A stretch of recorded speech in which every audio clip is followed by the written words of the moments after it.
سلام له خورشید د 11 بجو خبرونو ته ښه راغلاست. 9 مسافر د پروان بامیانو د لویې لارې په اوږدو کې د ناپېژاندو وسلوالو لوري تښتول شوي دي. د پروان د امنیه قمندانۍ مسؤلین وایي دغه کسان تېره ورځ د پروان د شیخ علي ولسوالۍ په شاوخوا سیمو کې له موټرو ښکته او نامعلوم لور ته بیول شوي دي. د سرچینې په وینا له پیښې وروسته د افغان ځواکونو او تښتونکو ترمنځ نښته شوې او یو برمته شوی کس په تېښته بریالی شوی، خو د 8 تنو نورو د برخلیک په اړه کره معلومات په لاس کې نشته. تر اوسه هیڅ یوې ډلې د دغې پیښې مسؤلیت پر غاړه نه دی اخیستی. ولسمشر غني د پاکستان د تحریک انصاف ګوند مشر عمران خان ته په پارلماني ټاکنو کې د بري مبارکي ورکړه. ښاغلي غني تېره ورځ په دې ټلیفوني خبرو کې څرګنده کړه چې زموږ تمرکز په تېر نه دی، په روښانه راتلونکي راټول دی او د روښانه راتلونکي لپاره به فرهنګي، اقتصادي، ټولنیز او سیاسي برخو کې د اړیکو نوی بنسټیز بنسټ ږدو. په دې اړیکه کې عمران خان وویل د دواړو هیوادونو لپاره به په لوړه کچه کار وکړي څو په ټولو برخو کې اړیکې بنسټیز او پخې شي. نوموړي همداراز هیله څرګنده کړه چې په نږدې وخت کې به کابل ته سفر ولري او په یادو مسایلو به له نږدې بحث او خبرې وکړي. ولسمشر غني هم کابل ته د عمران خان د راتګ د لیوالتیا د هرکلي ترڅنګ هغه ته د راتګ رسمي بلنه هم ورکړه.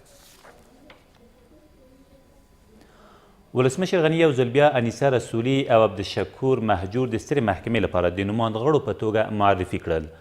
انیسه رسولي شاوخوا 3 کاله مخکې د سترې محکمې غړیتوب لپاره نومانده شوې او په هغه وخت کې د ولسي جرګې د غړو لخوا رد شوې وه، خو تېره ورځ ښاغلي غني یو ځل بیا نوموړې د یاد بنسټ غړیتوب لپاره نومانده کړې ده. ولسمشر په 2 جلا جلا حکمونو سره په پارلماني چارو کې د دولت وزیر موظف کړ چې یاد نوماندان د ډاډ رایو ترلاسه کولو په موخه ولسي جرګې ته ور وپېژني.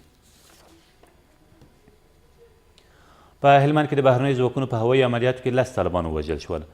د 215 میوند قلو اردو قمندانۍ مسؤلین وایي په دغه عملیاتو کې چې تېره ورځ د نادعلي ولسوالۍ په شاوخوا سیمو کې ترسره شوي د یارې ډلې یو بل غړی هم ټپي شوی دی.